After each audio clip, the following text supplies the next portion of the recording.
네, 월드클래스 시작하겠습니다. 오늘은 튀르키예 대지진 소식부터 시작하겠습니다. 네. 보도할 때마다 이 미안한 마음이 계속 드는데요.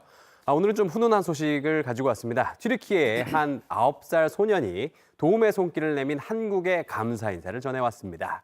제한 유엔 기념공원이 후세인이라는 소년에게서 받은 인스타그램 메시지 DM을 공개했는데요. 네. 지진 이후 여러분들은 우리를 혼자 두지 않았다면서 빚을 어떻게 갚아야 될지 모르겠다고 전했습니다.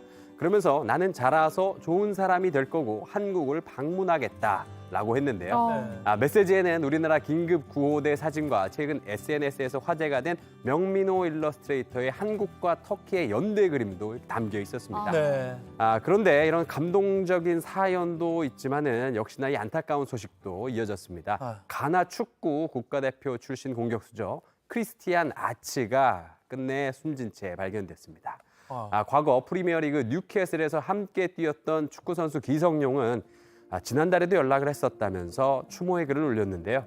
언제나 성실했고 제게 늘 따뜻했던 친구였다면서 사랑한다 친구야라는 글을 남겼습니다. 자, 이런 가운데 튀르키예에서 지진으로 숨진 어린이들에게 마지막 선물이 전달됐습니다. 네. 영상 보시면요. 산더미처럼 쌓인 잔해 곳곳에 빨간 풍선이 놓여져 있죠. 네. 이런 풍선을 풍선 프로젝트 활동가라는 사람이 1,500개 넘게 달았는데 직접 이야기 들어보시죠. Bu etkinliğin amacı çocuklara son hediyem olmasını istedim. Bu Hatay'da hala hayatta olan çocuklara hediye dağıtıyoruz. 저 빨간 풍선에 살아남은 어른들의 미안함과 좀 안타까움이 좀 묻어 있는 것 같습니다. 네, 다음 소식 좀 들려주시죠. 예, 다음 소식 넘어가겠습니다. 자, 이번 주 금요일이면요. 러시아의 우크라이나 침공이 딱 1년을 맞습니다. 아유, 네. 근데 이 와중에 허걱하는 이벤트가 열렸다고 합니다. 영상 보시겠습니다. 네. 자, 광장에 빨간 양동이가 줄지어 놓여 있습니다. 러시아 국기들이 가득 들어찼고요. 잠시 뒤에 이 수영복을 입은 사람들이 단체로 입장을 합니다. 박수도 치면서 으쌰으쌰하고 준비 운동을 하는 것 같은데요. 바닥에 지금 살얼음도 끼었습니다. 추워 보이는데 지금 보는 사람도 춥습니다. 근데 일제히 빨간 양동이에 든 얼음물을 머리에 끼얹더니 어머. 무척이나 즐거워합니다. 네. 자, 이게 뭐냐면요. 러시아의 한 지역 주민 150명이 무려 영하 22도의 강추위 속에서 수영복 차림으로 한데 모여서 전쟁 지지 행사를 벌인 겁니다. 전쟁 지지요? 예, 직접 들어보시죠.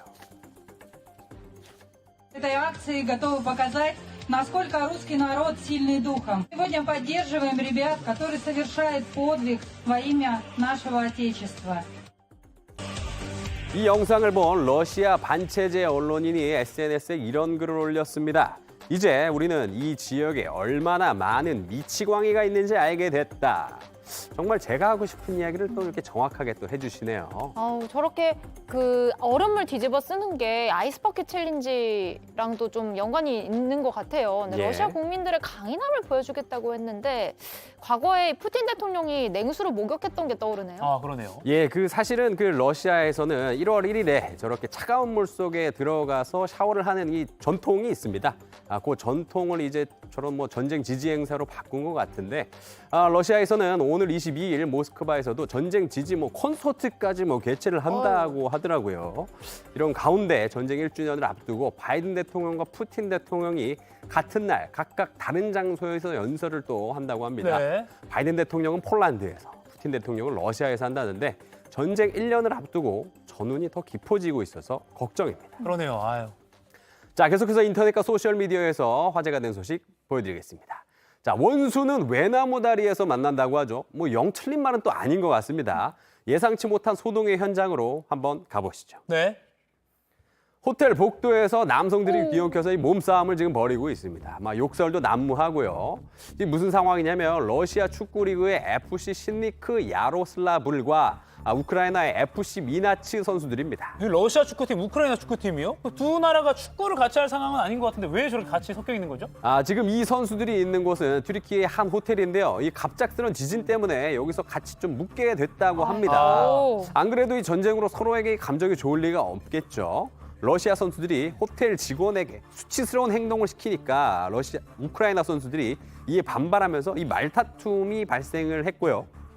점점 이 격화가 되면서 결국 서로에게 주먹을 들어 올린 것으로 알려졌습니다. 아, 정말 이 원수는 이 외나무 다리에서 만난다고 그러더니 이게 딱 그런 상황이네요, 이게. 예, 그렇습니다. 이 집단 난투극으로 러시아 선수 4명이 부상을 당했는데요. 경찰과 구급대원이 출동하면서 소동은 가까스로 일단락됐습니다. 사건 직후에 우크라이나의 FC 미나즈가 공식 보도자료를 내놨는데요.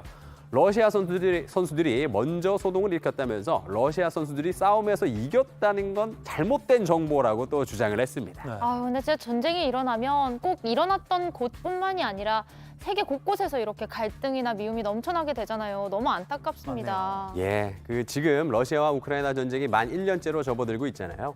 전쟁이 빨리 종식되어야 하는 건 너무 바랄 것도 없고요. 사실 뭐 앞으로 평화를 이루는 이 과정도 길기 때문에 부디 양국 간의 긴장 관계가 좀 더 낮춰졌으면 하는 그런 바람입니다. 네. 자, 다음 소식 넘어가 보시죠. 네. 자, 이번에 요즘 온라인 커뮤니티에서 아주 핫한 그림 좀 보여드리려고 합니다. 한 여성이 지금 카메라를 보면서 이 멍한 표정을 짓고 있는데 배경은 조금씩 다른 이 숲속입니다. 근데 이 여성만큼은 공통적으로 등장을 하죠. 이게 분위기가 아주 묘해요. 유명한 작가인가요, 이 그린 게? 근데 이게 사람이 그린 게 아닙니다. 인공지능 AI한테 이 일본에 있는 이른바 이 죽음의 숲을 그려달라고 한 뒤에 얻어낸 결과물입니다. 근데 참 이상한 일이죠. 아무리 이 몇 번을 반복해서 실행해도 이 배경만 살짝이 달라질 뿐 그림에 계속 같은 여성이 등장을 했다는 거예요. 키워드가 죽음의 숲인 거죠? 예, 그러니까 미스테리한 일이다, 오싹하다 하면서 사람들의 호기심 어린 반응이 쏟아지고 있습니다. 그 그린 것도 인공지능이고 소재도 죽음의 숲이라서 좀 더 뭔가 묘하게 느껴지네요. 예, 아무래도 뭐 그런 게 좀 있겠죠. 네. 이 죽음의 숲은 일본 후지산 기슭의 아오키가하라라는 이 원시림을 말하는 건데요. 숲이 워낙에 깊어서 한번 들어가면 쉽게 나올 수가 없고요. 수많은 유류품과 신원을 알 수 없는 백골이 발견돼서 이른바 자살의 숲이라고 불리는 곳입니다. 이런 배경을 알고 나면 이 그림이 더 무섭게 느껴질 수밖에 없겠죠. 아, 근데 요즘 또 과학으로 화성도 가는 시대이기 때문에 이것도 아마 원인이 있지 않을까 싶어요. 네, 애초에 뭐 검색어의 오류일 것이다, 아니면 인공지능 AI가 자료를 수집할 때 뭔가 이 잘못된 이미지가 끼어 있을 것이다. 여러 추측이 지금 나오고 있습니다만 아직까지 이 같은 현상에 대해서 정확한 원인이 밝혀지진 또 않았습니다. 과연 진실은 무엇일까요? 지금까지 월드클래스였습니다.